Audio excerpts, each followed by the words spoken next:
Hello, my loves, and welcome back to the show. Today, I have with me a guest whose name is Katie Beecher, and Katie is a medical and emotional intuitive. If you're not sure what that is, listen on. She's going to give you a detailed explanation of what that means. But as you may have guessed, she gets some information about from her guides about people's struggles, whether they be emotional struggles or physical struggles. And we scheduled this interview many weeks ago. And then I happened to have my own intuitive download the night before this episode related to a medical condition that I struggle with. So I don't believe in coincidences. I think synchronicities are little winks from the universe. So I am grateful for this wink that I received, as well as the download, and you'll hear all about that on today's episode. Before we get into that, I want to remind you of what I do. So, besides hosting this podcast, which I love, I am a Dharma or soul purpose coach. So, through the ancient wisdom and practices of yoga, I coach my clients and I help them to regulate their nervous system, uncover subconscious limiting beliefs that are holding them back, access their intuition, get unstuck, and find their purpose. So, if you are someone who's really been struggling to figure out who you are, what you want, how to change, knowing you want change, but you're just not quite sure how to make the change, then this type of coaching is meant for you. It is mind body coaching. We work both with your mind and your body to make real, true, and lasting change. So if you're interested in that, please go to my website, katiefarinas.com. The link will be in the show notes. Sign up for a clarity call. Let's see if you and I are a good fit and how we can start getting you unstuck and moving you towards a life that feels authentic to you, filled with joy, and very purposeful. Now on to the show. All right, Katie, welcome to the podcast. I've never had another Katie on the podcast, actually, so this is super fun. If you wouldn't mind, can you just introduce yourself to the audience and let them know who you are and what you do and how you came to do what you do? Yes, I'm Katie Beecher, and I'm a licensed professional counselor and a medical and spiritual intuitive. And so, what that means for me, we all work a little bit differently, but I am able to tune into people's bodies and their life experiences and energy and childhoods and relationships and all sorts of things. And with just a name and an age, I create a really detailed 4-page report and an intuitive soul painting out of watercolor. And the report basically is broken down by chakras, which are energy centers in the body. And I do that not to correct the chakra per se, but to make sure that I cover all parts of the person. And I tap into my intuition guide energy and ask for whatever it is people need to hear, because the people who contact me, a lot of them have health issues, but sometimes people already know what they have, or maybe they have health things or emotional things, relationship stuff, want to know more about their career, connecting to intuition, all of the above. So we talk about a bunch of different things during the sessions, partly because also the report covers all sorts of things, past, present. We talk about future, all sorts of things. And the painting is a visual, symbolic way to deliver information about someone that when you are using words can be threatening sometimes, or scary, or they can be interpreted a certain way.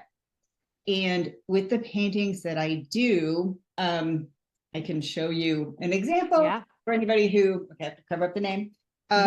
That's just one example.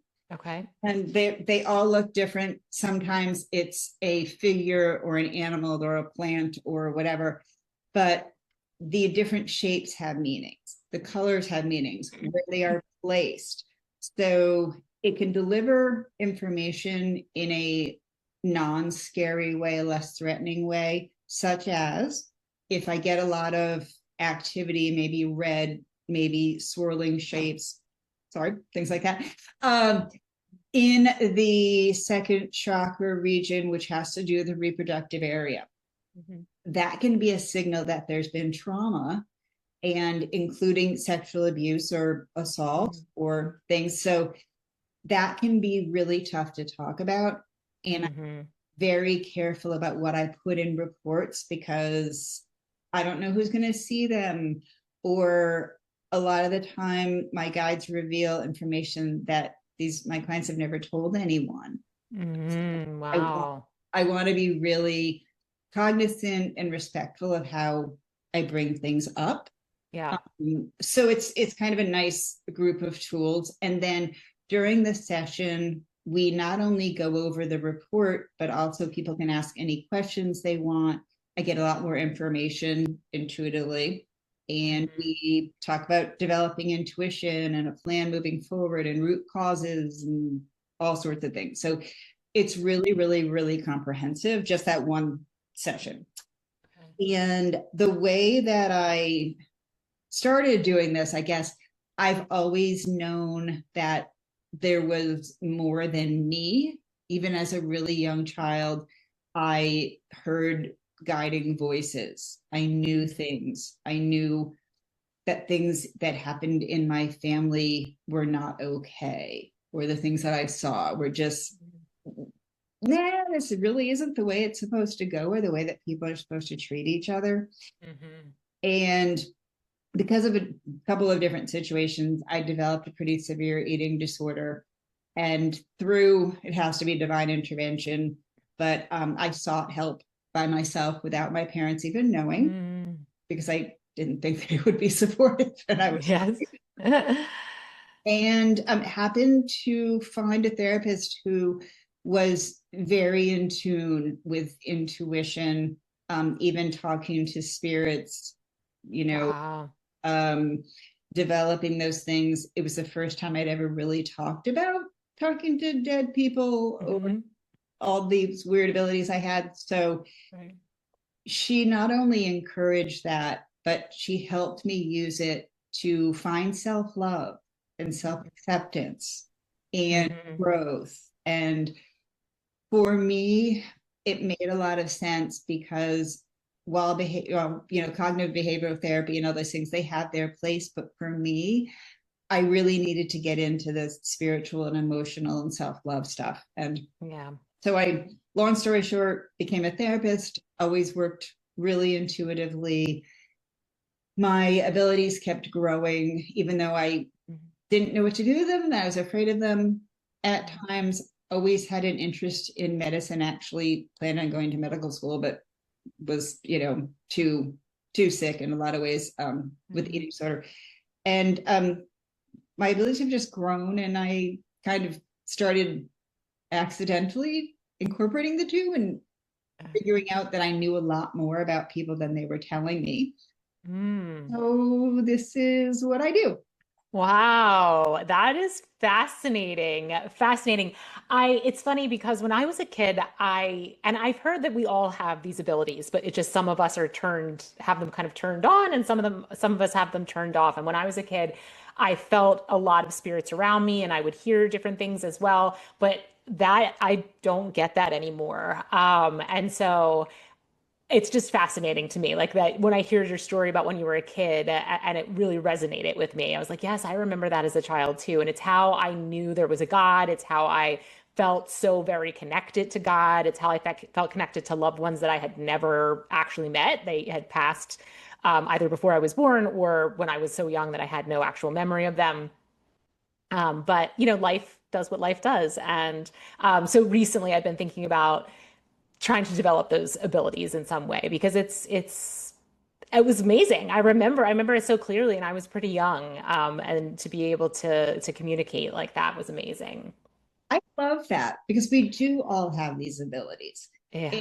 We're so open as kids because there's not the censorship of that's weird, or it's evil, or it goes against God, or all of these things that we're taught, don't trust yourself, listen to Yeah. us, all of these things. So Yeah. as at any age, you can start to reconnect to things. Hmm. And one of the reasons I wrote my book was to help people find their gifts Yeah. again and Yeah. connect to their intuition and their body too. Hmm. Get a Hmm. lot of intuitive signals from our bodies, you Yeah. know. And I don't think of it as woo woo at all. I just Yeah. think of it as, quantum physics says we are all energetically connected. Yeah. Well, how is this not a part of that? Right. And that's what I was going to ask you. So, you said all I get is the person's name and their date of birth. Age. And, oh, I'm sorry, their age, their name and their age, which obviously there could be many people out there with the same name and the same age, but you're getting a reading for that particular person. So is that like is it their energy that comes? Like how does that information come to you? And you mentioned guides. So is it coming through the guides? That's a great question. Okay. If I could tell you how I did this, I would be a really wrong person because I can't exactly, but Yeah. um, I am just open to whatever comes. And when I first started learning about connecting to intuition, I didn't know what it meant. And I just thought of it as connecting to a generic God. And God has brought me a lot of comfort throughout my life. So that loving energy that is God felt right to me. Hmm. And that's still a huge part of it. I also believe that we do have spiritual guides and loved ones and angels and all kinds of things that we can't really see that are connected to that love. So some people say they know the names of their guides and I don't. I know I see images sometimes, but I don't know names or anything. And I honestly don't think that's important. Hmm. I think the information that comes through is what's important. So sometimes when I'm doing readings, I will get information from specifically from people's loved ones and pass on that information. So Okay. that is a piece of it.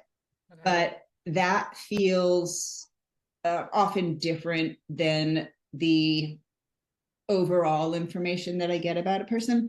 And for me, sometimes I see pictures of people, or I will go into a body and see pictures of organs or scar tissue, or I will Mm. see an empty space, right, Okay. where a uterus should be, or Okay. something like that. Okay. I also, when I'm communicating with people who have passed, I'll often see what looks like an old photograph of them. Mm. So I see pictures of things. I will see a word. I will know a word. Okay. I'm really lucky in that it comes to me in all different things. Like sometimes I will feel the Right. physical symptoms too. Okay. And it's because I've allowed myself to be open to it. As adults, there's so much performance anxiety Hmm. in a lot of things, Hmm. perfectionism and performance anxiety. And what if we're wrong? And are we going to look stupid? And Hmm. all of these things. So when you're tapping into any kind of intuition, it's really important to be non judgmental and to try to take that pressure off of yourself and be like, I'm just going to let in what's here. Hmm. And then I take a lot of risk by sending out the report and painting before I meet with people because I Right. can't BS that it's there. Right. And so sometimes if information doesn't seem to resonate with the person, it could be symbolic. It could be something that, oh, I've never thought of it that way, Hmm. or something that comes to them later. Or I say it could be for a loved one or somebody who's in your life because you're tied to that person. Hmm. And, you know, sometimes it can be for somebody that I'm doing a reading on the same day and I get my wires crossed. Hmm. But to be okay with the potential for making a mistake or being wrong, is a Yeah. really important part of opening up to that part of yourself. Yeah. The only thing I can relate that to is so I don't any longer, unfortunately, get messages about people outside of myself, but I do get messages for myself. Mm. And sometimes they're very, so it's interesting that we're having this interview today because I have a chronic medical condition. I don't know how much you know about my background, but I Nothing. have nothing. Okay. So I have chronic migraine. I have for 12 years has been enormously impactful in my on my life. Seen all the doctors, done all the things from traditional medicine to functional medicine to acupuncture and chiropractic and diet changes and all the self work and I mean pretty much you name it. I've energy healings like all the things. And I had done acupuncture in the past, and I recently decided to go back, but not for migraine, for some other things that I had going on that I thought maybe acupuncture could be helpful. And it was a very intuitive, like, I just need to go back to acupuncture. Like, no reason why. It just kind of came, and this is what I needed to do. So I did, and I've been going, and it's actually been helping with some of the things that I went for. And so that's been kind of my journey the past maybe I don't know, 4 or 6 weeks now. I have prayed for help and guidance on uncovering what is going on, why I consistently have these migraines and they're so debilitating. And sometimes I get no answer. Sometimes I get nothing. It's a blank. And sometimes I've heard the words, because I'm clairaudient, not yet, not yet, not yet. And last night I'm laying on the acupuncture table, completely relaxed, just laying there. And I get the message, it's time now. And I was like, what? Where did that come from? But here's the trust piece you're talking about. So I get, and it just repeats over. It's time now. It's time now. And I know it's talking about migraine. I am very like, it's very clear to me that that's what it's talking about. But I have no, what does that mean? Right. So that to myself, I'm asking myself that question, like, what does that mean? Because I have no medication, no new medication, no new therapy, there is nothing new changing in my life, nor do I have any idea about what changes I could possibly make. And yet I'm getting this very clear message that it's time now. And so there has to be this like, okay, well, I'm just going to like trust that. And I'm just going to trust that like that means something and something's going to happen. But it's really hard when you get the message and you're really looking for a solution to something and you're like, well, what do you mean? Like, say more. Say more, other side. Um, what does that mean?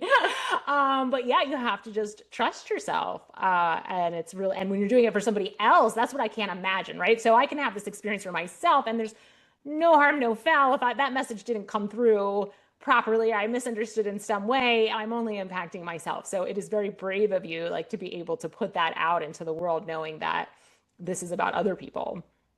Yeah, and migrants are so fascinating because they can come from so many different places in terms of root causes. Mhm. And spiritually, one of the things that they can be about is not wanting to see things. So, what is it that you don't want to see? And or my guides are saying, do you need to hide from something? Do you need to protect yourself and get away from something? Because often the remedy is to go into a dark, silent room, by yourself and block out the world. Yeah. So there's so many things linked to that, you Mhm. know, spiritually. Um, they often can start at a really young age when there's a lot going on that you need to protect yourself from, you know. Mhm. Um, so those are a couple of things to give Yeah. some thought to. Um, Okay. and also, when you are doing your remedy of going into, your little cave, right? Silence and no lights and no and whatever. Um, that is a time when you're forced to be just with yourself. Mhm. So maybe during maybe after. Um, give yourself some time to write to the migraine. This technique is in my book. Write to the migraine as your friend, which sounds counterintuitive, but be like, okay, what is going on? What do you need? What do I need to do? Why am I in this room by myself? Yeah. uh, do I need to create that for myself in my regular life? Mm-hmm. Without needing to put myself through this pain. Because it's a pretty extreme, smack over the head. Yeah.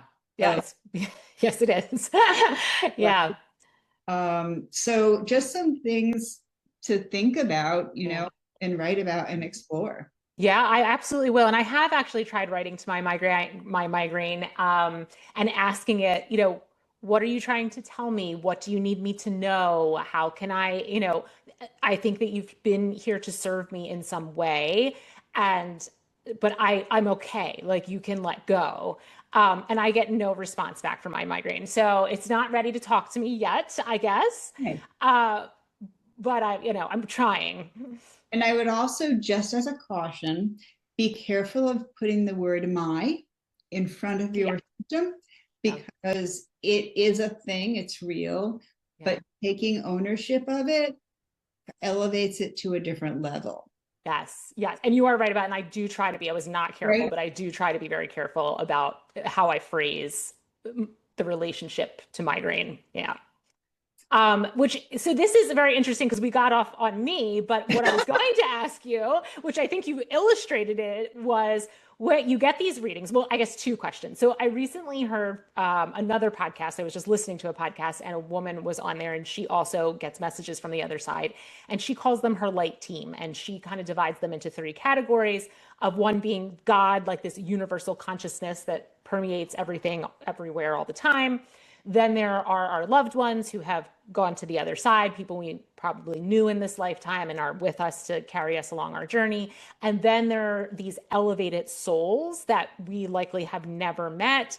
They may not have been on this earthly plane for a really long time, and they just are assigned to you and assigned to you in your journey. So how do you feel about those descriptions? Like, do you feel that those categories work for you in the way you do your work?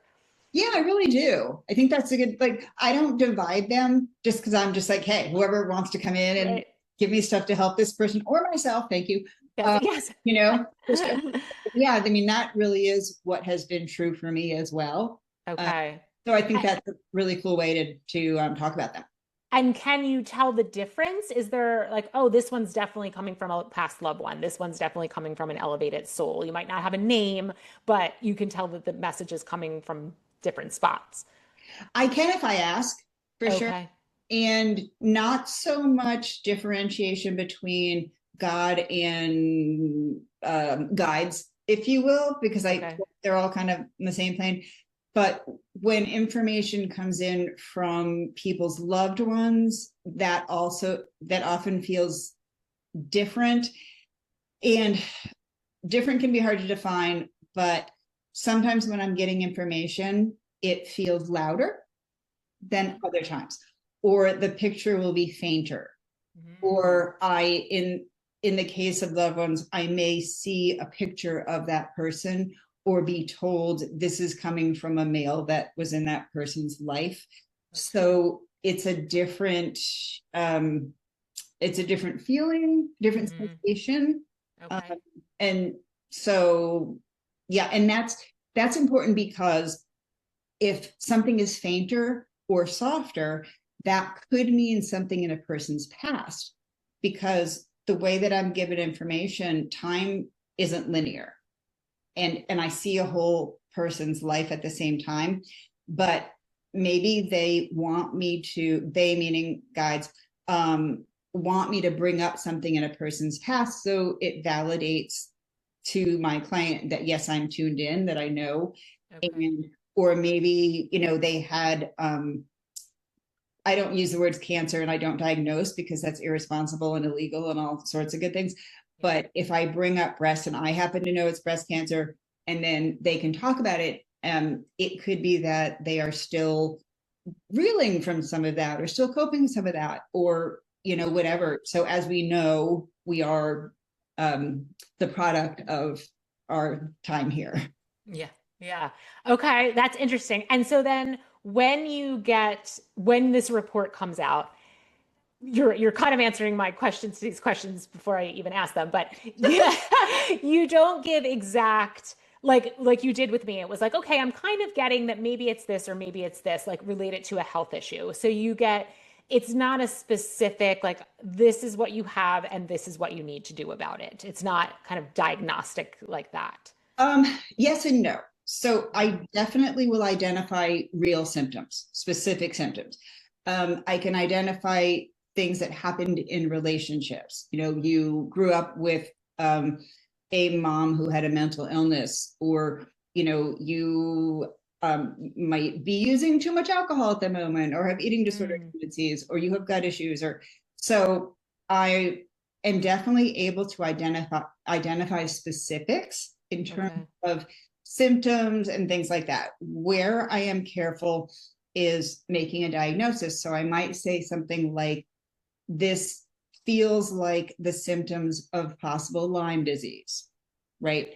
Or Ehlers-Danlos, or neurodivergent traits, or things like that. And then we talk about that, and the person is usually like, yes, how did you know? That's really creepy. Okay. And then as far as what to do, so we look at the spiritual and emotional root causes. These are some concrete things that you can do towards that.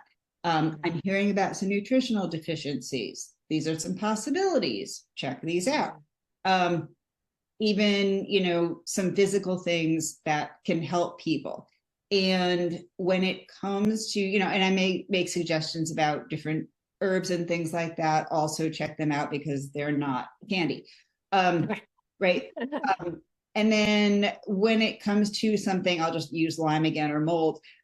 There are very few trusted people that I have worked with extensively, who I trust, who I can recommend people to, and they can get testing and individualized treatment from that. And then I can, chime in, and even things like hormone replacement. I'm a big fan of that. Yeah.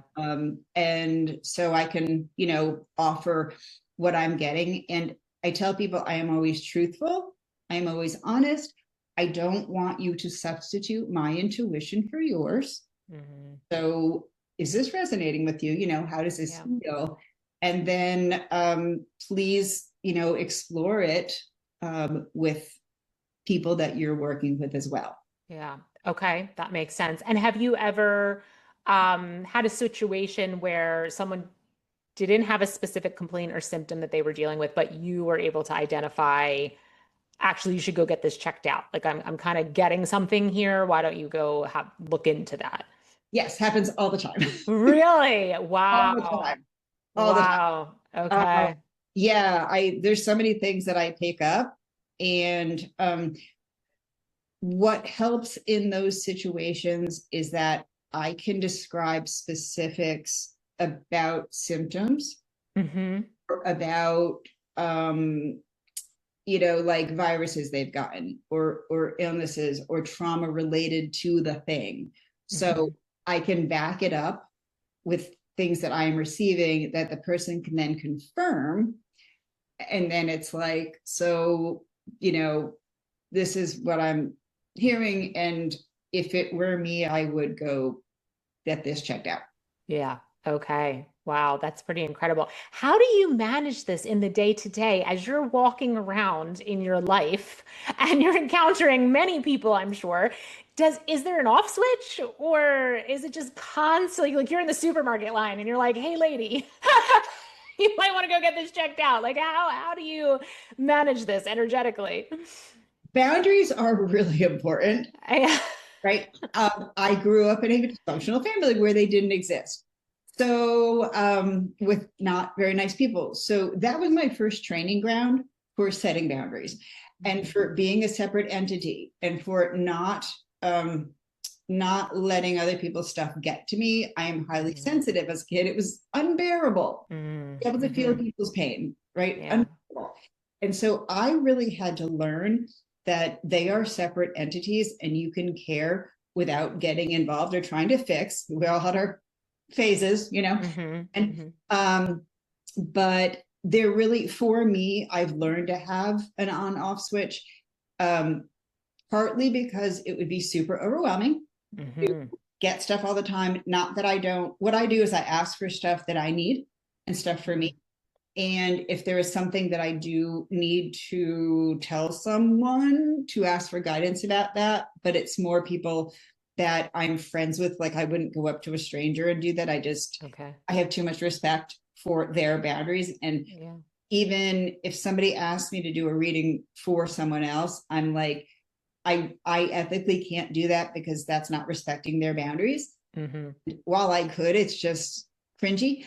Yeah. So, and it's not your job to be fixing them either. So Right. have them contact me if this, Yeah. you know, but yeah, it's really about taking care of myself and setting my own boundaries, and then also respecting other people's right to be dysfunctional and unhealthy if they need to.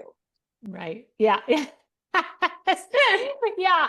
And so you can, is it you, so your guides don't come to you. If they know you're like, I'm turned off, I'm not requesting your help at this time, they know not to send you I messages. mean, the message is basically, if I need to know something, yes, please come and tell me what it is and let me know in some way, or give me a Yeah. sign, or tell me, somebody else tell me something that I need to hear, that I'll be like, okay, you know, Yeah. hear you.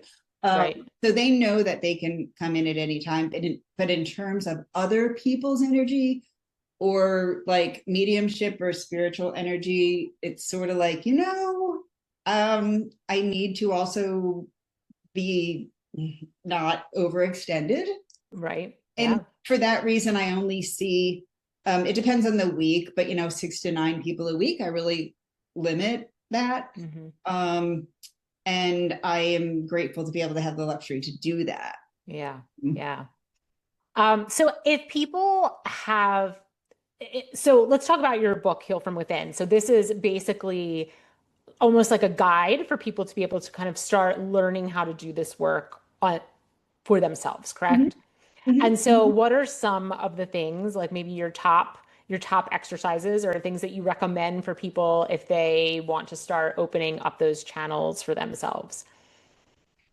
One of the tools that I teach that I really feel like is a lifesaver, literal lifesaver, Mhm. that I learned when I was 16. I didn't invent it. It's Jungian psychology. I've put my own spin on it and things like that. Mhm. But and there's details in my book. This is, the quickie version, but it's basically physically writing to God, your guides, your body, all the above, and then just sitting with it for a second, not overanalyzing it. And then whatever information you get, write that down, and then write back to it. And then whatever you get, write that down, write back to it. So you're having a written conversation. Okay. And one of the important pieces of that is that when you are writing, you have to stop what you're doing. You cannot be running around, making dinner, taking care of your kids, Yeah. driving when you are writing. Right. Yes. So it's okay. I'm going to take this 5 minutes. Sometimes it's 5 minutes, and just be present. I'm going to have Mhm. a piece of paper. I'm going to devote my time just to this task. And you're using your body to write with. So your body is free to bring in its signals too. Mhm. And when I first started, I was like, what am I doing? And I just decided to write to God, which is a great thing to do. Yeah. Um, People will ask me all the time, how do I know if it's my intuition or just a voice in my head or whatever? And the truth is, it's not that important. The information is important. And partly because when we stop what we're doing, or we're in our room hiding from a migraine and everybody else in the world, You know, Mhm. you're alone with yourself. And so thoughts and feelings come to you Mhm. you have been pushing down or been too Mhm. distracted to communicate with. Mhm. Invite everything. Um, where people get scared is when they hear difficult things, which happens all day long. So I'm not happy in my relationship. I need to get out of this. Mhm. I am not happy with the way I'm being treated. I need to speak up. I Mhm. know that I need to move my body, but that feels overwhelming. All of Mhm. the things that we are really good at trying to ignore. Mhm. But um, the more we ignore them, the stronger they get and the more powerful they get. So the more scary the information is, the more important it is to listen to. Mhm. And a strategy is whatever comes in, if it feels scary, right back to it and just say, why does this scare me? Mhm. What is this about? You know, um, what is one little thing I can do? Mhm. Move toward this, because it's big time stuff. You don't leave a marriage in one day. There's Mhm. so many things, right? Yeah. And so it's a starting point. Mhm. You don't have to do anything right at that moment. And give yourself the grace of saying, I hear you. Thank you, because I want to know Mhm. what is coming in. But right at this very moment, I'm just not there, dude. You know, Mhm. Mhm. and and I need to table this. I'll get back to you in a couple days, but I need to table this, and that's okay too. Mhm. And it's not so scary and threatening. Yeah. Yeah, that's very true. I find in my own writing practice, things just come out and you're like, holy bleep, I like, whoa, where did that come from? That I did not expect that. I did not expect that to show up. And so sometimes that's a great light bulb moment, like it's a really exciting light bulb moment, and sometimes it's a really scary one. And yeah, you're right. Taking time to say, okay, I'm aware. I know that now I know this is there. That's the first step, right? Because we can't make any change if we are unaware of the change that needs to be made. So now I know it's here, but it doesn't mean I have to act on it immediately. I can just sit with it, let it marinate, let it process, and kind of unfold, let the change that needs to happen unfold in its own timing versus immediately. And also, I'm just being called to say sometimes there's things we don't think we can do, we don't think are possible. So Mm-hmm. I am too busy to take time for myself. I'm too busy to take a half hour and read this book or write or do this thing or go to a class or whatever it Mm-hmm. is. But when you are physically taken out, so Mm-hmm. when you, I'm going to use you as an example, I apologize. Yeah, no, I'm here for it. Okay, when you get a migraine, you Mhm. are forced to go do something by yourself. You're forced to lock out the world, and Mhm. your kids or whoever else is there will have to take care of themselves. It'll have Mhm. to be fine. So it's those things that we are forced, in quotation marks, to do Mhm. that we don't think we can do that challenge us to see what's possible. Yeah. And ideally, you want to be able to listen to your intuitive signals and hits before they become so strong and so severe that they have to take you out. Hmm. Yeah. So, yeah. Yeah. My husband is dealing with some stuff now. Burnout, that's how I kind of classify as burnout. And he's often, and part of it is he does have a really intense and stressful job that does demand a lot of him. But part of it is his way of operating and the way he has always operated and his mindset around what it means to be a man and what it means to Sure. be a professional at his level and so on and so forth. And he has repeatedly said, well, I can't change. That's just the way I am. That's just that I don't know how to change it. This is just who I am. And so we've been working on kind of unraveling that statement of and that belief that we're just a certain way and there's nothing that we can do about it, because there absolutely is. And but it takes some time. It takes some time to figure out when you've lived a certain way or had certain patterns in a relationship, in your work, or wherever it is in your life. Those patterns are really, really ingrained. Those neural pathways are strong, and so it takes a little bit of time to create new ones, to start grooving new neural pathways. But first the awareness, and then working on taking what I have found is just because some fear comes with it, right? Whether even if you know, okay, I need to make this change is going to be in my best interest. It's still scary because it's the unknown. It's you've never operated like that before. And the best way, and you can tell me what you think, the best way I've found is to take the tiniest possible step that you're brave enough to take. Right? Yeah, Yeah. Yeah. So it's just so it's not like I'm going to get from A to B tomorrow, right? I'm going to take the tiniest little bite I can take, that feels tolerable to my nervous system and allows me to move forward with a little bit of confidence, even if it's just the tiniest bit when your stomach's still churning with fear. Um, and that's all we have to do. That's enough. That's just it's it's so true. And this comes up a lot with people who have difficult family members whose boundaries are being invaded. Mhm. And just an example of, somebody who maybe their mom calls 10 times a day or stops over or texts or whatever.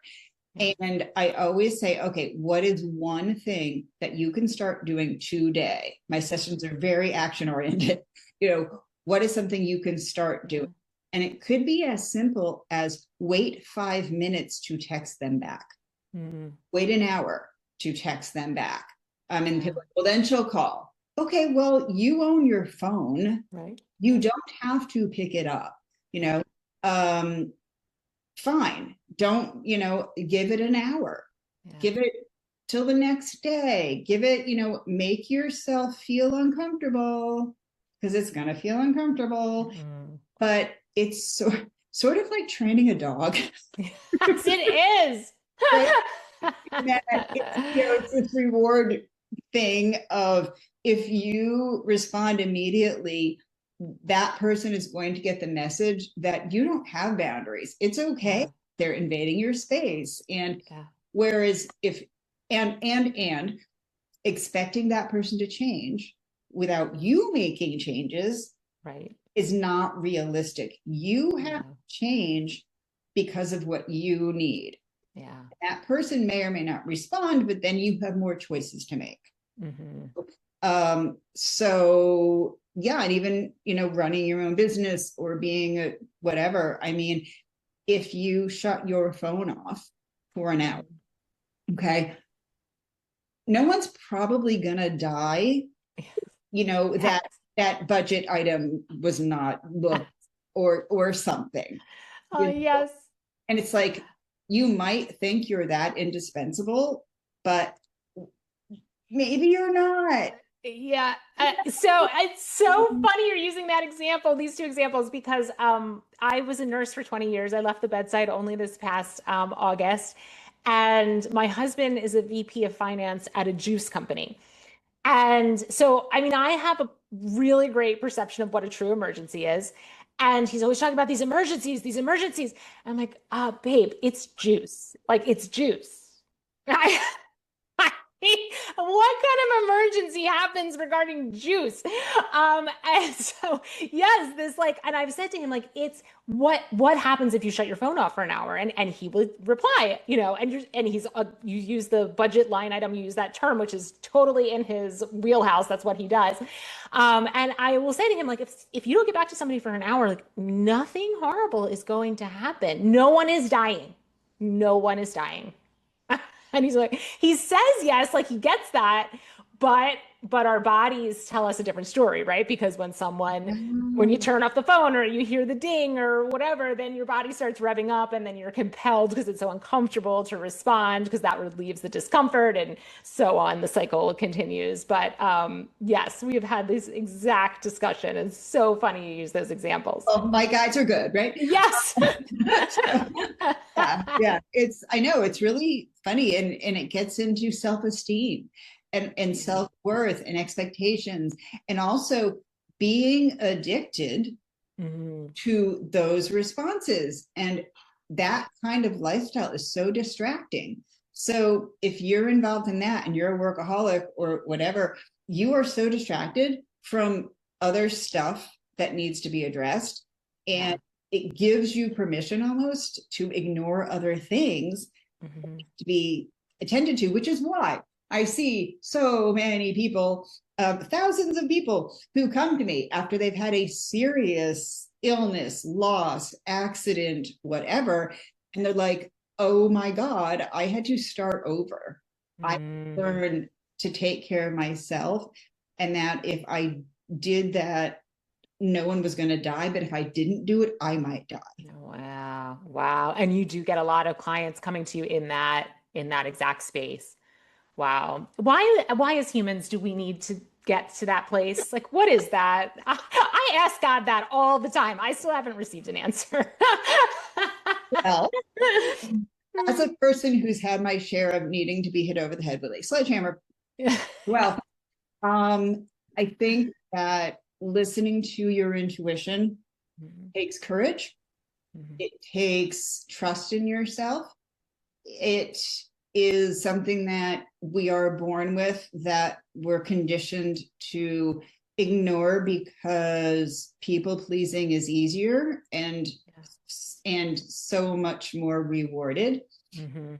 And there's a culture of doing for other people. And if you take care of yourself, you're selfish Mhm. or whatever. Or we've had to parent our parents or all these things. And even like corporate culture or work culture, it's giving, and then not getting rewarded, not being paid properly, not being treated Mhm. properly. Mhm. All of these things that we have allowed to happen. Mhm. And I think it's kind of fascinating. People give Gen Zers a lot of crap, but one thing that they have done that I've seen is bring up the fact that we don't want to work 80-hour weeks. Yeah. We're not getting paid for that. We also need a work-life balance. Mhm. We deserve more. We want to be recognized. We want like this. Yeah. This isn't okay. Working someplace for 40 years and getting a pension isn't what they want to do. Mhm. There's more to life, and even men wanting to spend time with their kids along with their wives wanting to spend time with their kids, like a Right. family unit, not Yes. just so. While they get a bad rap, a lot of the younger generations, like, I don't want to recognize authority in that same way.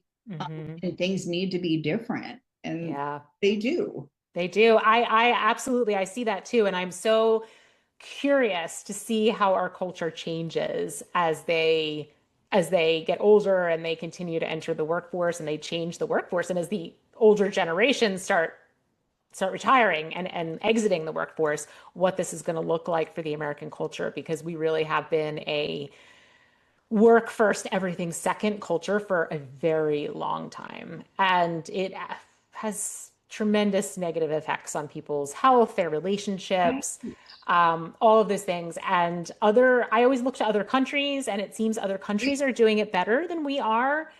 So we really need to figure out the recipe so that we can live a better life.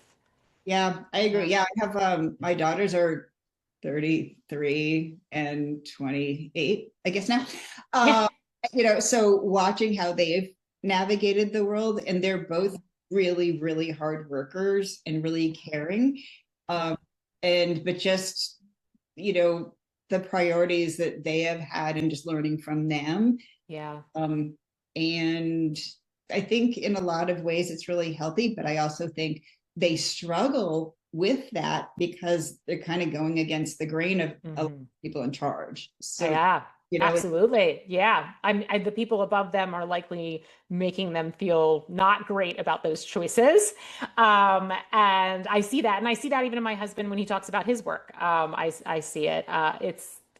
We're in a shift.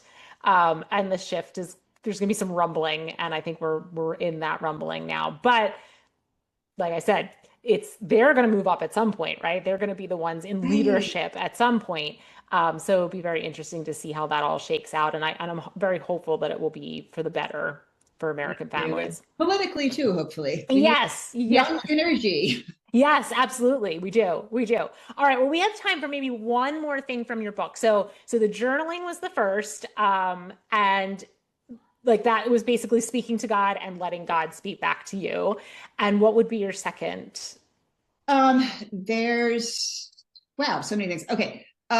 So there's a lot of quizzes and tools and visual things in there Okay. about sort of getting to know yourself and identifying what your issues and your strengths are, and so that you can be an authentic creature and figure out what you need. So a quick way to start that is have a running list on your phone or some other place of just things about you.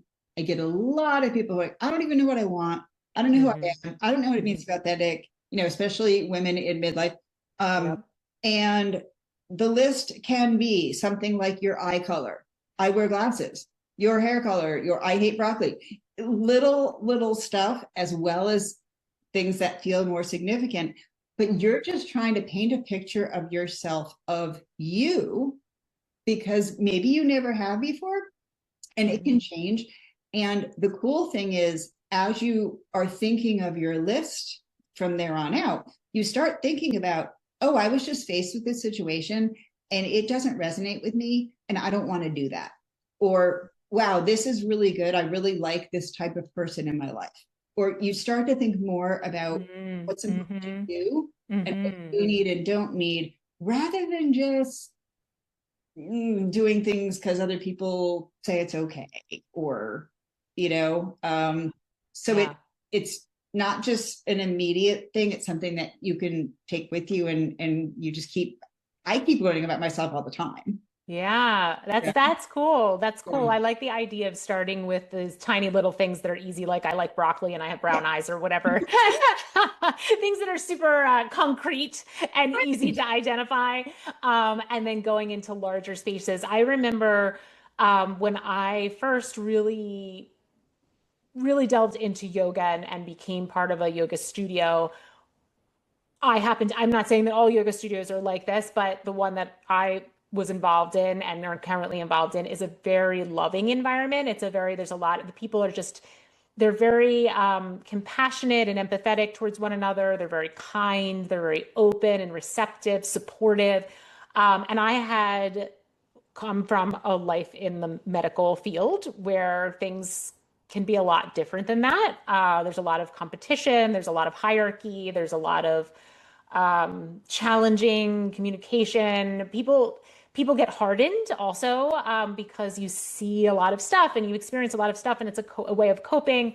So to enter into this environment that was so open and receptive and loving, it was almost disarming. It was not just, I mean, it was disarming. That's not the word that I'm looking for, though. It was like, wait, these people can't be for real. Like this can't be.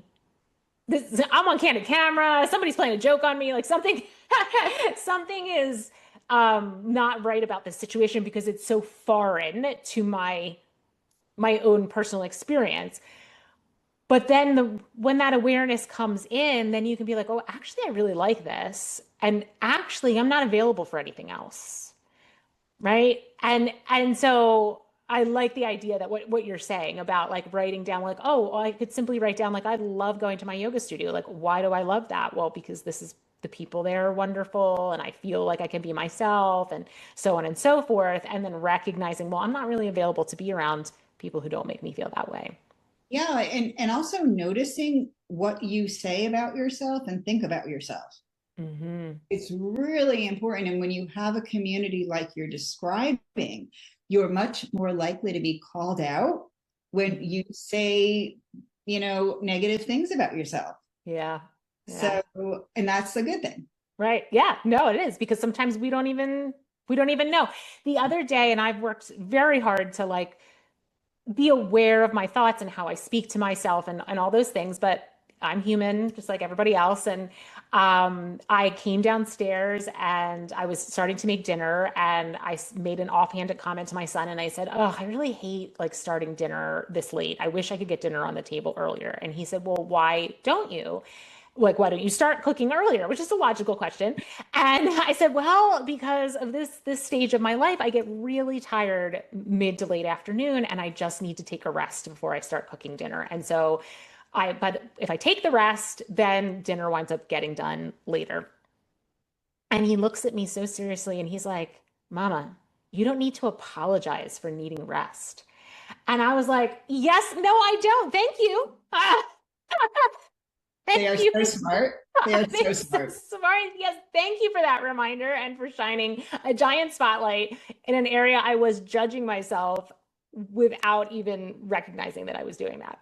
Yeah. They are put in our life to teach us. Yeah, they really, really are. They really are. So that was a moment for me. I was like, oh, there it goes again, Katie. Yeah. We love it. But okay, it's Yeah, okay. It's my okay. my kids are not shy about calling me out on my stuff, Yes, I whether say I call. like it or not. Yes. All right. Well, before we finish, is there anything else that you wanted to share that we didn't get a chance to talk about? Um, Only my website, it's katiebeecher.com. I'm sure it'll be in Mhm. the notes. Yeah. And I love hearing from people. I'm on, Instagram and all the things. But yeah, don't be afraid, no matter what your age, I'm not going to call it old, to explore and learn new things about yourself and start Yeah. over and Yeah. do things differently. Yeah. Because yeah, um, Yeah. I've Yeah. reinvented myself quite a few times, and it's a good thing. It is. It's fun. It's fun to reinvent yourself. I have also reinvented myself, and I'm sure I'll do it again. I'm sure this is not the last iteration of Katie, and that's okay, right? Because we're always learning and growing and making space to evolve into the next version of ourselves is a beautiful part of living. Exactly. Um, all right. Thank you so much, Katie. And I will put all of your stuff in the show notes. I'll put your website there so people can contact you if they'd like to work with you. And I'll put your book in the show notes as well. Great. Thank you so much for having me. Yeah, it was my pleasure. It was so nice speaking with you. All right, my friends, I hope that you found that interesting. I thought it was fascinating. I love this type of conversation about tapping into our intuition and tapping into the guides that are around us and really learning how to be our own guide, right? By using the resources that we have, the universe, our past loved ones, are those higher souls that were sent with us on our journey, how we can tap into those resources to learn how to guide ourselves.